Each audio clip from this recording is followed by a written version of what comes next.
উত্তরঙ্গ এবং মহৎ প্রকল্প ভাঙা প্রচেষ্টা, লিখেছেন সাধন চট্টোপাধ্যায়।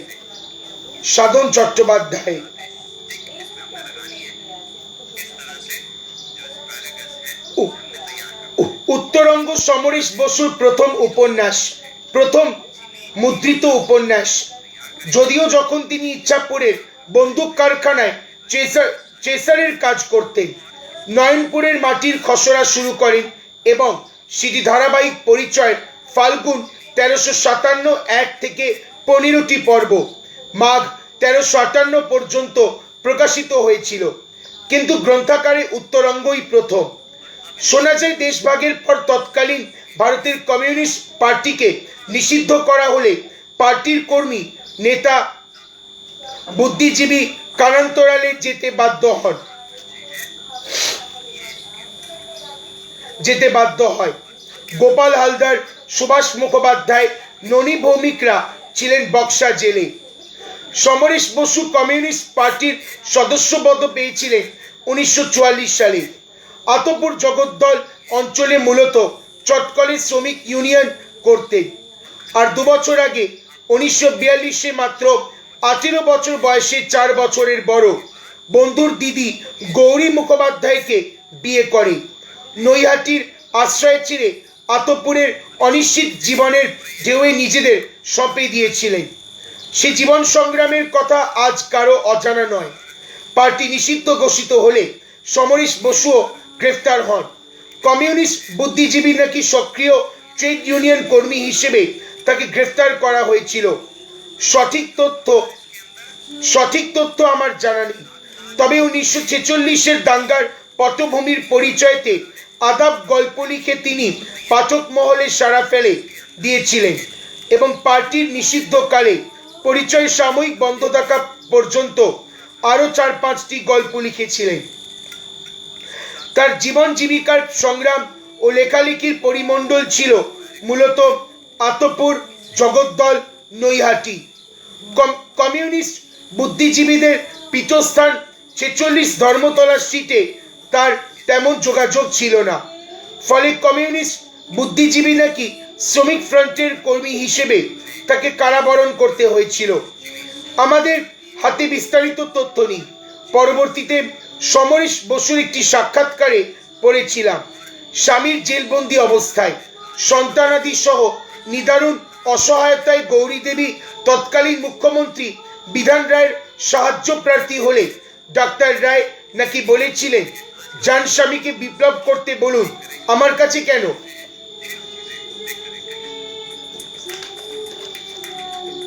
এতৎ সত্ত্বেও মুখ্যমন্ত্রী মাসিক 150 টাকার সরকারি ভাতার ব্যবস্থা করে দিয়েছিলেন।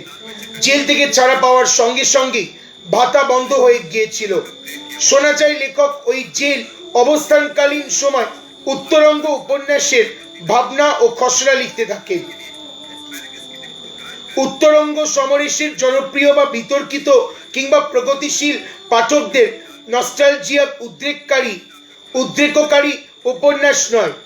যেমন বিটি রোডের ধারে শ্রীমতী ক্যাফে কিংবা গঙ্গা, অথবা বিবর, পাতক, প্রজাপতি এবং পরবর্তীতে শিকল ছেঁড়া হাতের খোঁজে বা মহাকালের রথের ঘোড়া যতটা পাঠক সমাজে বিতর্কের উত্তাপ সৃষ্টি করেছিল, বলা চলে অসমাপ্ত দেখি নাই ফিরে নিয়ে অপূর্ণ ক্লাসিক সৃষ্টির ব্যর্থতার আক্ষেপ যতটা শুনি, উত্তরঙ্গ তুলনায় নিষ্প্রভ আলোচনার একটি বৃত্তের কোণে পড়ে আছে।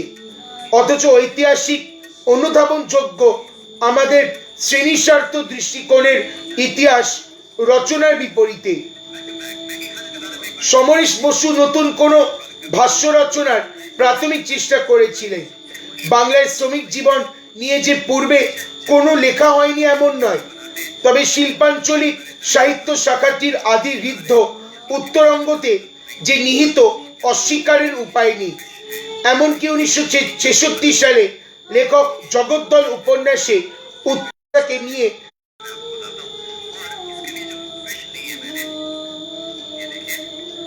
বাংলায় শ্রমিক জীবন নিয়ে যে পূর্বে কোনো লেখা হয়নি এমন নয়, তবে শিল্পাঞ্চলিক সাহিত্য শাখাটির আদি ঋদ্ধ উত্তরঙ্গতে যে নিহিত অস্বীকারের উপায় নেই। এমনকি 1966 সালে লেখক জগদ্দল উপন্যাসে উত্তরঙ্গের ধারাবাহিকতাকে নিয়ে যে মহাকাব্যিক প্রয়াসের সূচনা করেছিলেন, ওই বীজ বাংলা উপন্যাসে মহিরুহ হতে পারত, যাকে বলা হয় লেখকের ম্যাগনাম ওপাস, হয়নি।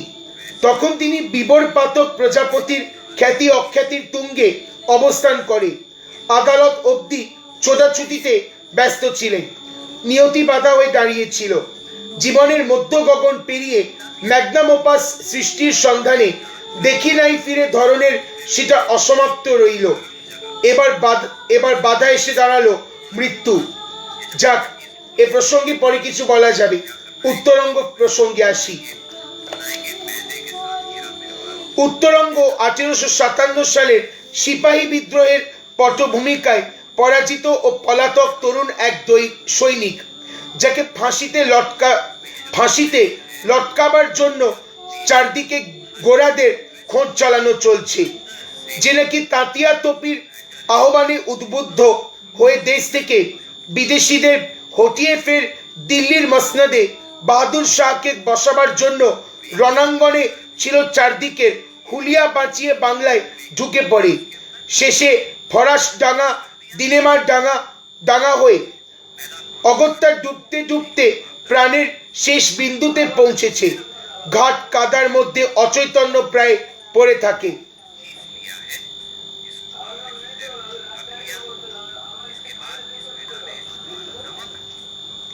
তখন আতপুর, শ্যামনগর, জগদ্দল অঞ্চল কৃষি নির্ভর বড় বড় কিছু জমিদারদের অধীন। অর্থনৈতিক ব্যবস্থা কৃষি নির্ভর। কোম্পানির প্রায় 100 বছরের শাসনে উপনিবেশ পূর্ব জমি ব্যবস্থা ও জমিদারি প্রথার আমূল বদলের নীতিতে এসব অঞ্চল তখন বড় বড় 2 জমিদারের দখলে। নদী তীরের এসব অঞ্চল গহীন ঘন জঙ্গল এবং বাগদি, বাউরি, আঘুরি থেকে চারাল তথাকথিত প্রান্তীয় মানুষের বাস। আছে ঐতিহাসিক মাজার, দরিদ্র মুসলমান পাড়া, প্রসিদ্ধ কালী মন্দির, আর মাঝে মাঝে আখাউড়া বৈষ্ণবদের বাস। জগদ্দল আটপুরের উত্তরে ভট্টপল্লী, গোড়া ব্রাহ্মণদের বসতি। তখনও এইসব অঞ্চলে চটকল বসেনি, এমনকি সাধারণের মধ্যে কল সম্পর্কে ধারণাই ছিল না কিছু। সম্পূর্ণ অর্থনীতি কৃষি নির্ভর এবং সাধারণ মানুষের জন্ম মৃত্যু স্বাদ আহ্লাদ সবকিছুই জমিদার বাবুদের হুকুম বা অনুদানে বাঁধা। চলাচলের ব্যবস্থা হাঁটা, গরুর গাড়ি, বাবুদের জন্য পালকি, আর মূল ব্যবস্থা জলপথ গঙ্গা। পারাপারের ভাউনিয়া থেকে বাবু কিংবা কোম্পানির লোকজনদের নানা প্রমোদতরী। ওপার অর্থাৎ তেলেনিপাড়া, গোন্দলপাড়া থেকে চন্দননগরে ফরাসি শাসন, আর দিনেমার পাড়া অর্থাৎ চুচড়ো হল্যান্ড বা নেদারল্যান্ডবাসীদের কলোনি। ওপারে দিনের বিভিন্ন প্রহরে নানা উৎসব উপলক্ষে বিচিত্র বাজনা বাঁশির আওয়াজ। উপন্যাসের শুরুটা হচ্ছে এভাবে। 1860 সালের এক রাত্রি পুঞ্জীভূত অন্ধকারকে কাঁপিয়ে ঘুমন্ত রাতের নিস্তব্ধতাকে খান খান করে একটা নাকারা বেঁচে উঠল। ড্যাম ড্যাম ড্যাম ড্যাম। তারপর আরেকটা, আরো একটা, আরো। ছোট ফরাসি অধিকৃত অঞ্চলটুকু যেন শত শত নাকারার শব্দে কেঁপে উঠল, দুলে উঠল। এক প্রলয়ের মহাক্ষণে প্রকম্পিত ফরাসি ডাঙা। দিক হতে দিগন্তে, আকাশে আকাশে, বাতাসে বাতাসে ছড়িয়ে পড়ল সেই শব্দ। ফরাস ডাঙায় শত্রু প্রবেশের এ হলো সংকেত ধ্বনি। নতুন অচেনা মানুষ, খুনি কি ডাকাত, বিদ্রোহী কি গুপ্তঘাতক যেই হোক, এত রাত্রে নগরের পথে বেরোবার বা প্রবেশ করার অধিকার নেই কারুর। কিন্তু সেই আইন লঙ্ঘন করেছে কেউ, রুদ্ধদ্বার নগরে প্রবেশ করেছে কেউ, শান্তি ভঙ্গ করেছে কেউ। তাই থানা থেকে থানায় নাকারাত বেজে চলল, জাগিয়ে সচকিত করে তুলল নগরীকে। কিন্তু ফরাসি প্রহরী দেখতে পেল না তার 20 হাত দূরে অন্ধকারে এক দীর্ঘ বলিষ্ঠ মূর্তি গঙ্গার জোয়ার জলের তরঙ্গে নিঃশব্দে নিজেকে ভাসিয়ে দিল। সে চেঁচিয়ে উঠতে চাইল, জয় হোক হিন্দ সিপাহীর, বরবাদ জয় হোক হিন্দ সিপাহীর, বরবাদ হোক কোম্পানি। শক্ত করে বাঁধা কোমরের কাপড়ের দিকে হাত নামিয়ে নিল সে। মহান বিদ্রোহী নেতার দেওয়া গুপ্ত চিহ্নের ছিন্ন টুকরো রয়েছে তার কাছে। কোম্পানির বিভীষিকা তার নেতার দেওয়া শিলমোহরগুলির চিহ্ন। হিন্দুস্তানে নতুন রাষ্ট্র প্রতিষ্ঠাকামী বীর সেনাপতি তাতিয়া তোপি, বিদায় দাও তোমার বীর সিপাহীকে, তোমার বিধ্বস্ত বন্ধুকে, তার পদাশ্রিত বেরেলির সহযোদ্ধাকে।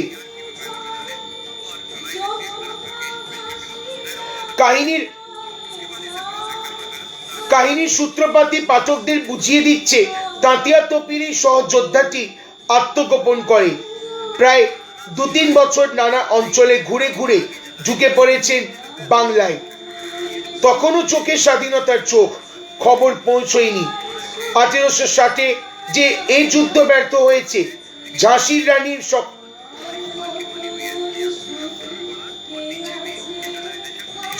রানী সহ সকল নেতা ও যোদ্ধাদের গাছে গাছে দিল্লির পথে সার ধরে ফাঁসাই লটকে দিয়েছিল। শেষ অবধি তাতিয়া বেরেলির যুদ্ধে চালিয়ে ব্যর্থ হয়ে পালিয়ে গেছে নেপালের জঙ্গলে। কোম্পানির সৈন্য তার হদিশ খুঁজে পায়নি। ইতোমধ্যে কোম্পানির শাসনের অবসান। সরাসরি ইংল্যান্ডেশ্বরীর অধীনে দেশ। লর্ড ক্যানিং প্রথম ভাইসরয়। এলাহাবাদের দরবার বানিয়ে রানীর সনদ পাঠ হয়ে গেছে। আখ্যানে এত বিস্তৃত কিছু নেই, শুধু প্রারম্ভের 1860 সালের উল্লেখ থেকে ইতিহাস চেতনাটুকু বুঝে নিতে হবে। আমরা দেখব গঙ্গায় ঝাঁপিয়ে পড়ার পর আতপুরের ঘাটের কাছে ঝোপের আড়ালে কাদা মাখামাখি জলে ভেসে আসা একজন পড়ে আছে। সেই যুগে গঙ্গায় এ দৃশ্য প্রায়ই দেখা যেত। লোকজ বিশ্বাসে সাপে কাটা ব্যক্তিদের অনেকেই ভেলায় ভাসিয়ে দিত। বেহুলার মিথে অনেকেরই বিশ্বাস ছিল মা মনসার আশীর্বাদে লখাইয়ের মতো কুশীলবটি বেঁচে উঠবে।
আর নৈহাটি চুঁচুড়োর গঙ্গা আকারে সংক্ষিপ্ত হলেও 150-200 বছর আগে স্রোত ও ঘূর্ণির প্রভাবে পথে বড় সোজা ছিল না, বিশেষত রাতের অন্ধকারে।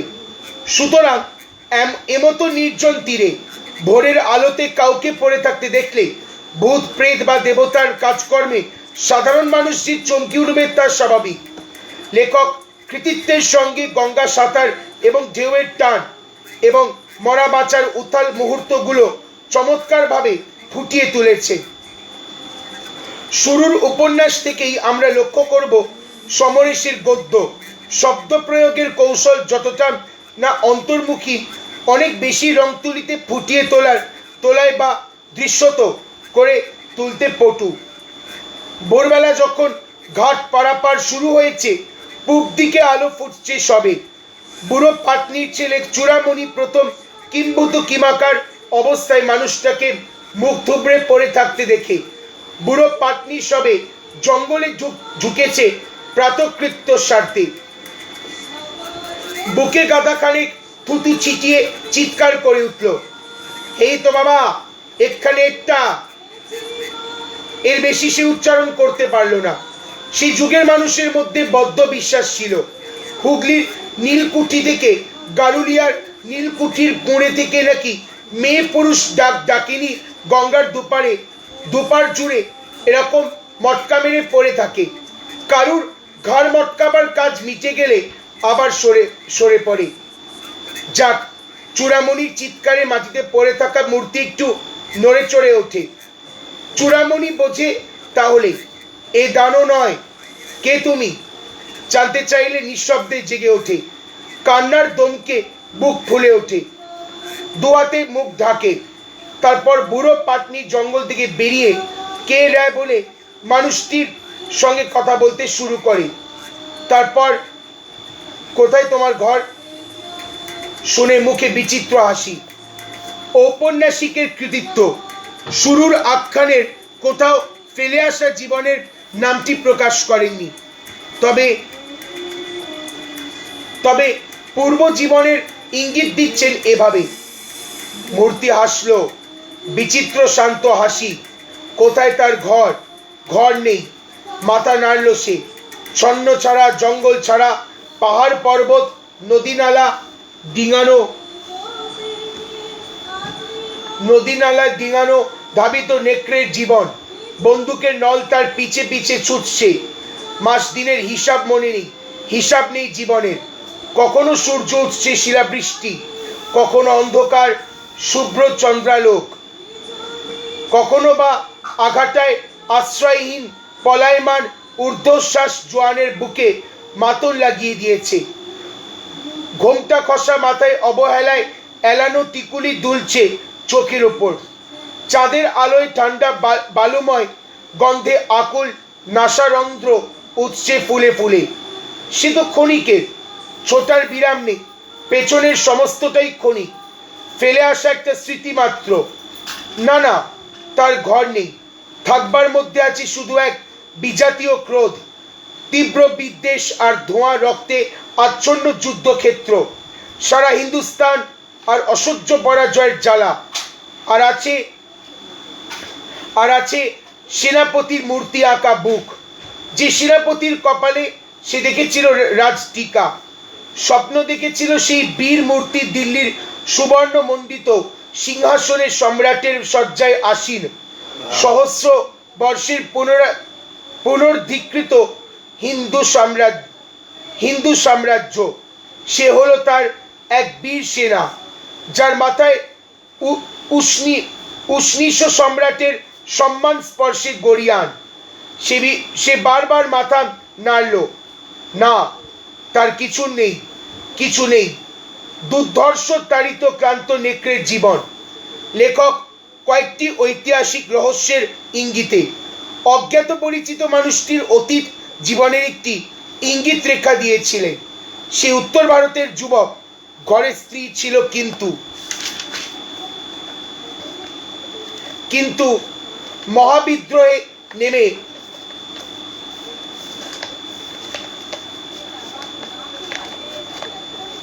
মহাবিদ্রোহে নেমে দেশ থেকে বলতে গেলে 100 বছরের কোম্পানির শাসন মোচনের লক্ষ্যে ইংরেজদের হটিয়ে দিল্লির মসনদে একটি হিন্দু রাজ্য স্থাপনের স্বপ্ন নিয়ে এতদূর সংকুল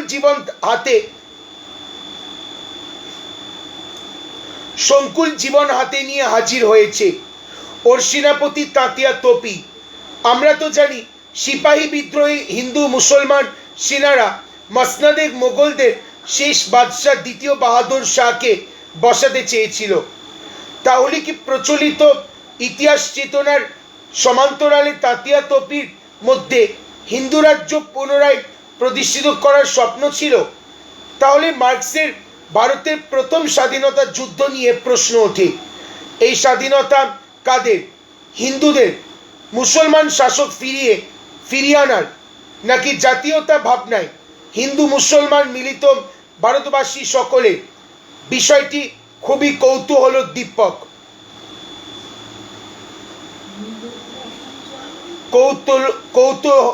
কৌতূহলোদ্দীপক। ভোরের নৌকা পারাপারের সবারই জুটতে বুড়ো পাটনি লোকটাকে অশক্ত ও ক্ষুধার্ত অবস্থায় খেতে দিয়েই জানায়, মা মনসাই ভেলা নিয়ে এখানে রেখে গেছে। অর্থাৎ লক্ষিন্দরের যে মিথ যুগ যুগ ধরে বাঙালির সাধারণ মানুষের জীবনে চর্চিত, তারই বাস্তব প্রমাণ। বুড়ো পাটনির লক্ষিন্দর উচ্চারণেই নাম হলো লখাই। এবং খবর পেয়ে আশপাশের পাড়াগুলো থেকে যারা এসেছিল তাদের অন্যতম শ্যাম বাগদির বাড়ির ঠাঁই হলো লক্ষিন্দরের নতুন নাম লখাই বাগদি। শুরু হলো দ্বিতীয় জন্ম।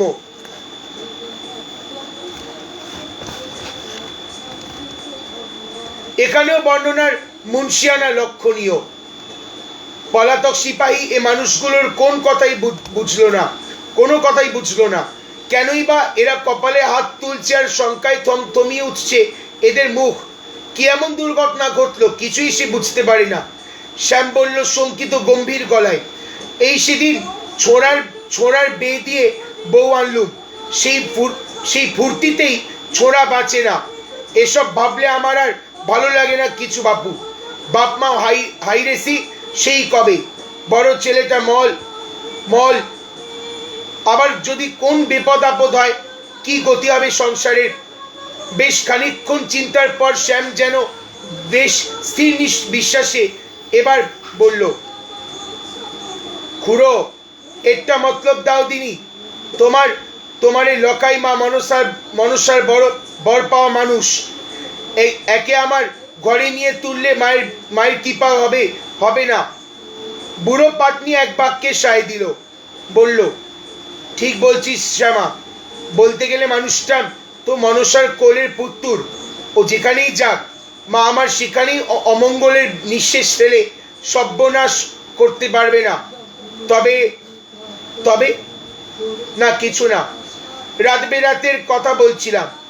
তা হিন্দু তো বটে, নামদাম ঘরকুলের কোনো কিনারার হবে কি করে? ওই লকাই বলেই থাকবে। মা লক্ষ্মীর কৃপায় তোমার তো আর অন্টনের সংসার নয়। এভাবেই অজ্ঞাত পরিচয় সিপাহী শ্যামা বাগদির ঘরে আশ্রয় পায়। পেছনেই পড়ে থাকে তার আর একটি জীবন।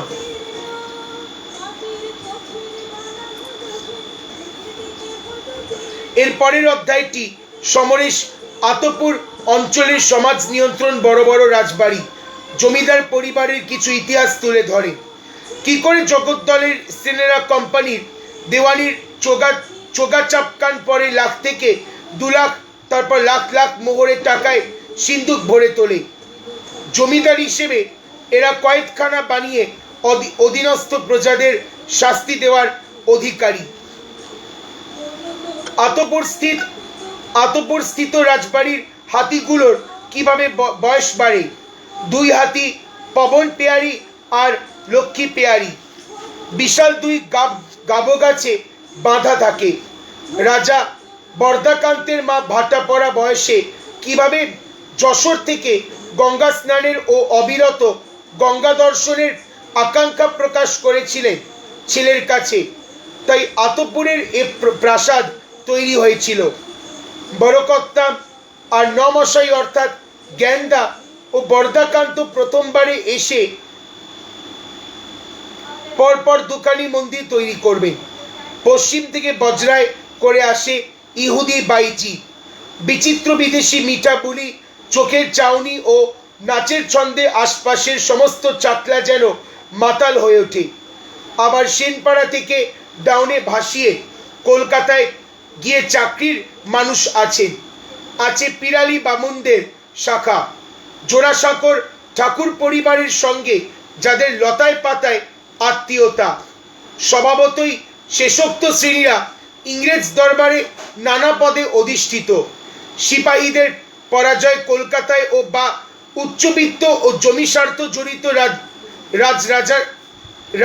রাজরারা ঝাড়বাতি ও জ্বালিয়ে আমোদ প্রমোদে তরুণী ভাসিয়েছিল।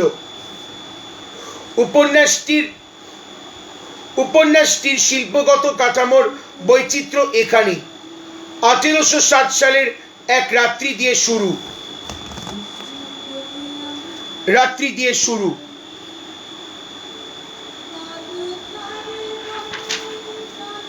1860 সালের এক রাত্রি দিয়ে শুরু করে বড় বড় জমিদার ও রাজবাড়ির যে বয়ান গড়ে তুলেছেন তা মূলত উত্তরঙ্গ উপন্যাসটির নান্দি বা মুখবন্ধ। এভাবেই লেখক টাইম জোন বা কালকল্প ভাগ করে নিয়েছেন।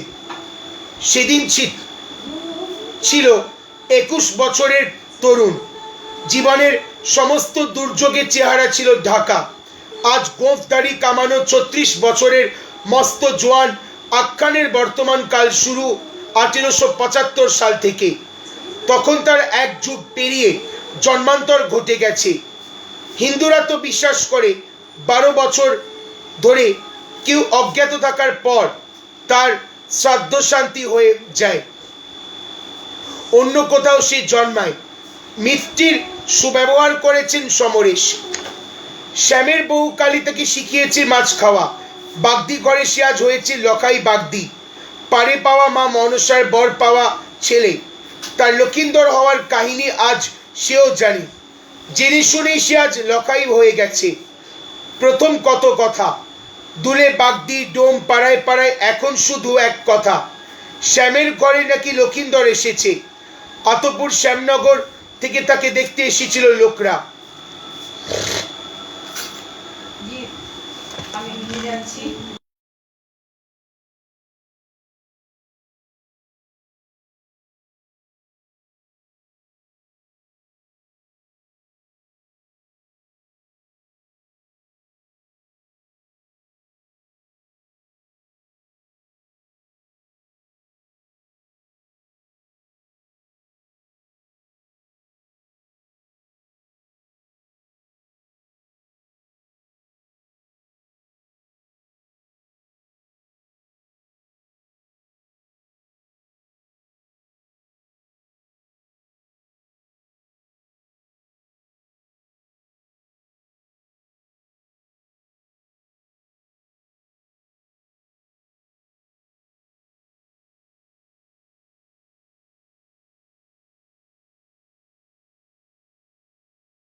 শ্যামের উত্তরঙ্গ উপন্যাসে সমরেশ লখাই বাগদিকে একজন প্রোটাগনিস্ট চরিত্র হিসেবে গড়ে তুলেছেন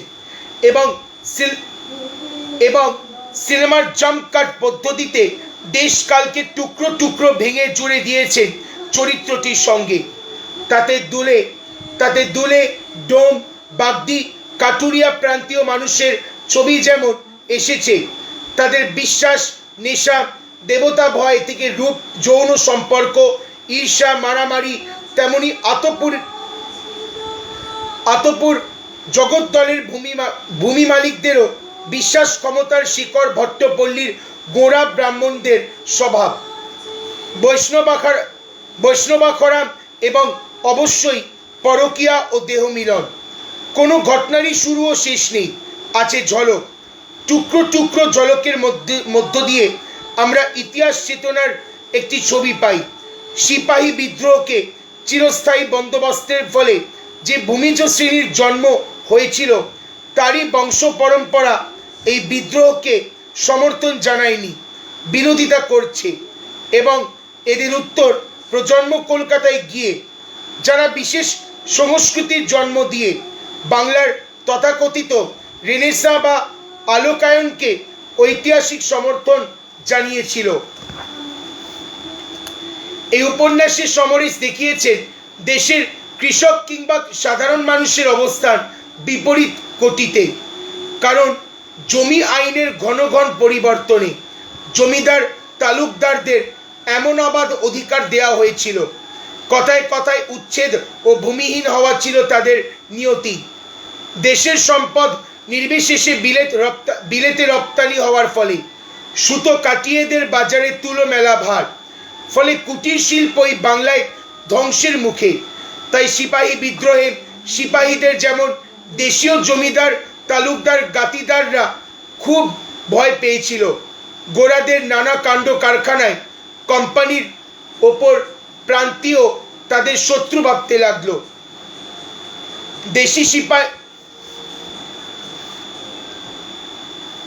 দেশি সিপাহীরা গোরা সাহেবদের তলোয়ার নিয়ে মুন্ডু কেটে কেটে গাছে ঝুলিয়ে দিয়েছে। সেনকর্তারা ভয় পেয়েছিল।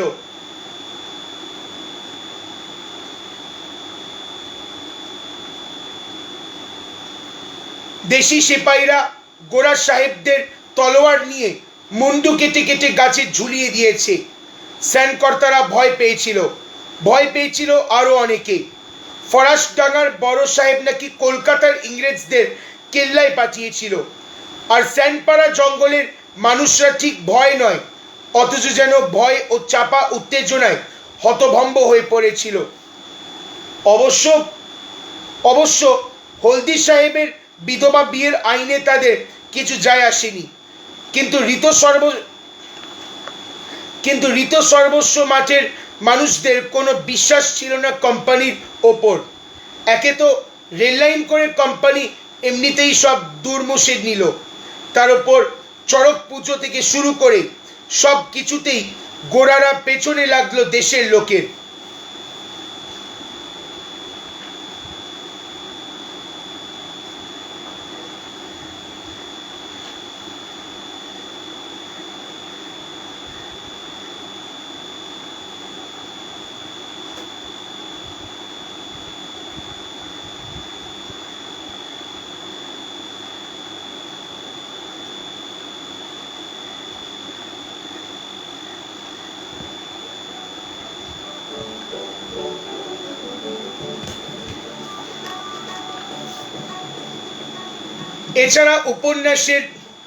এছাড়া উপন্যাসে সমরেশের স্বাভাবিক ঝোঁকগুলো আছে। রূপ, দেহ, ভোগ, মন বিষিয়ে দেওয়া নানা খুনসুটি। যেমন শ্যামের ছোট ভাই নারায়ণের রূপসী বউ কাঞ্চনের সঙ্গে লখাইয়ের সখ্য, নারায়ণ থাকে অন্য মাগের সঙ্গে। এইসব রঙের পালাতে শ্যামার বউ কালীর ভূমিকা। গাঁজা, মদ, নেশা, ডাকাত, নানা বিশ্বাস। বোঝা যায় লেখক আতপুর জগদ্দলের ইতিহাস ও মানুষ ও সমাজ সম্পর্কে খুবই সচেতন।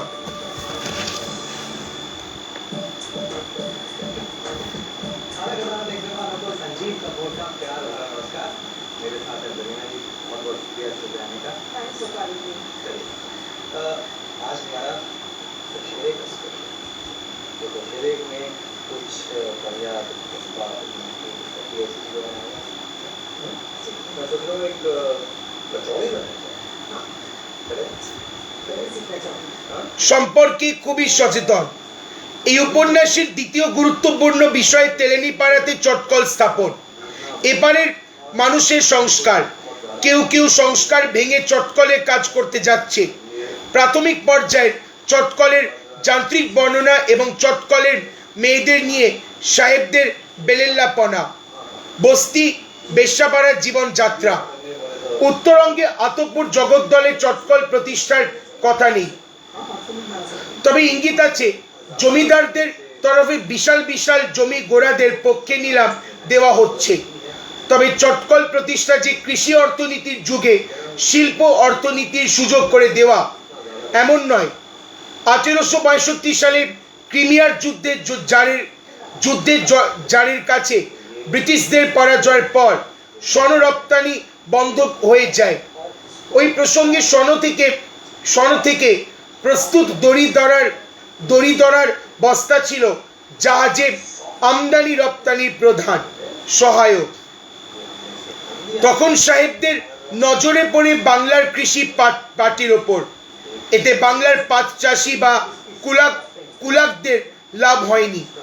তাদের রক্ত ক্রমাগত শুষে নিয়েছে মিল মালিক এবং দেশীয় বড় বড় পাট যোগানদাররা। উত্তরঙ্গ মাত্র 126 পাতার ছোট উপন্যাস, কিন্তু বিপুল তার ঐতিহাসিক পটভূমি। বোঝাই যায় লেখক ভবিষ্যতে খণ্ডে খণ্ডে একটি ম্যাগনাম ওপাস সৃষ্টি করবেন। লখাই নামক চরিত্রটি পরিবেশ পরিস্থিতি ভাষা থেকে জীবনযাত্রা সম্পূর্ণ বদলে ফেললেও ভেতরের আগুনটুকু ইতিহাসের মশাল হয়ে জ্বলবে। লেখকের কৃতিত্ব লখাই চরিত্রটিকে নিয়ে নানা ঘটনা ও পরিস্থিতি এবং বিচিত্র চরিত্রের সঙ্গে সংযোগ ঘটালেও পরাজিত সৈনিকটির চরিত্রের আগুনটুকুর ধিকি ধিকি ইঙ্গিত ফুটিয়ে তুলতে বলেননি। কখনো কখনো মনে হয়েছে কিছু চরিত্র ঘটনা বিচ্ছিন্ন, শিথিল ও উদ্দেশ্যহীনভাবে আড়ালে হারিয়ে গেছে। যেমন মনোহর ডাকাত কাটুরে শ্রীনাথ, তার দুই সতীন বউয়ের চুলোচুলি, মুরলী দাসের আখড়া, সেবিকা সারদার সঙ্গে লখাইয়ের রাধাকৃষ্ণ ভাব, দৈহিক মিলন বা পুকুর পাড়ে নারায়ণের সঙ্গে লখাইয়ের পারস্পরিক ঈর্ষার পাঞ্জা কষা। ভবিষ্যৎ সমরেশ বসুর জনপ্রিয় হয়ে ওঠার ইঙ্গিত বহন করে। তবে গুরুত্বপূর্ণ হলো লখাইয়ের সেনবাড়িতে পাহারাদার হিসেবে চাকরি নেওয়া এক সেনবাবু চরিত্রটির ইতিহাস চেতনা। এছাড়া শ্যামবাগদি, কালী ও পুত্র মধুর কালীর বাপের বাড়ি বরতি বিলের কাছাকাছি।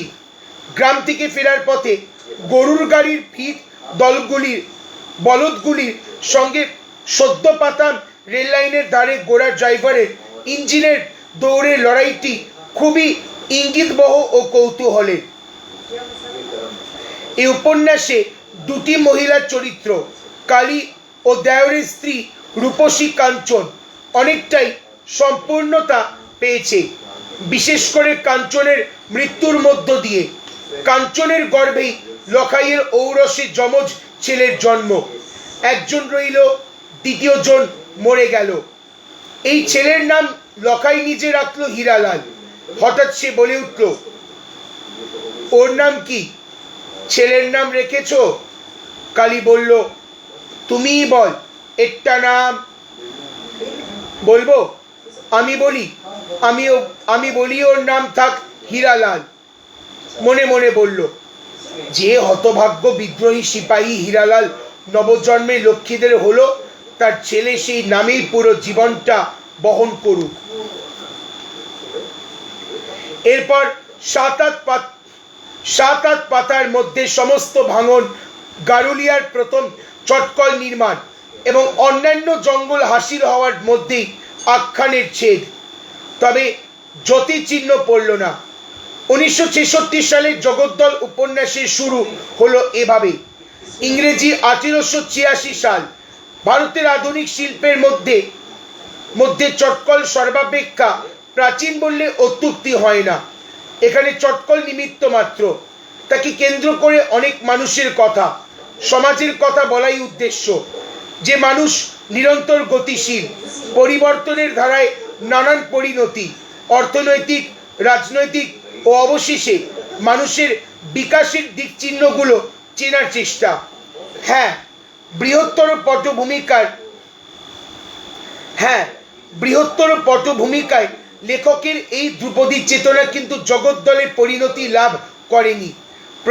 প্রকাশ ভবনের মালিক পুত্র স্বপন মুখোপাধ্যায়ের সাক্ষীতে জানতে পারি, মালিক শচীন্দ্রনাথ মুখোপাধ্যায় বারে বারে লেখককে অনুরোধ জানিয়ে গেছেন, জগদ্দল হয়ে উঠুক লেখকের ম্যাগনাম ওপাস। সমস্ত ব্যস্ততা ছেড়ে লেখক যেন জগদ্দল, যেন উত্তরঙ্গের ধারাবাহিকতা বহন করে। তখন লেখক বিবর, পাতক, প্রজাপতি নিয়ে নিন্দার ঝড় ও বন্দনার আতিশয্যে ক্ষত বিক্ষত, খ্যাতির গগনে তারকা এবং নানা আইনি জটিলতায় ব্যতিব্যস্ত। জরুরি লক্ষ্যের গুরুত্বটাই বদলে গেছে, হয়তো তাই শক্তিমানী লেখক সেই সুযোগের আশায় দেখি নাই ফিরে লিখে সমুদ্রে পৌঁছতে চেয়েছিলেন। গঙ্গার নায়ক বিলাস যেমন সমুদ্রে যাওয়ার স্বপ্নই দেখে গেছে সারা জীবন, সমুদ্র দেখা হলো না।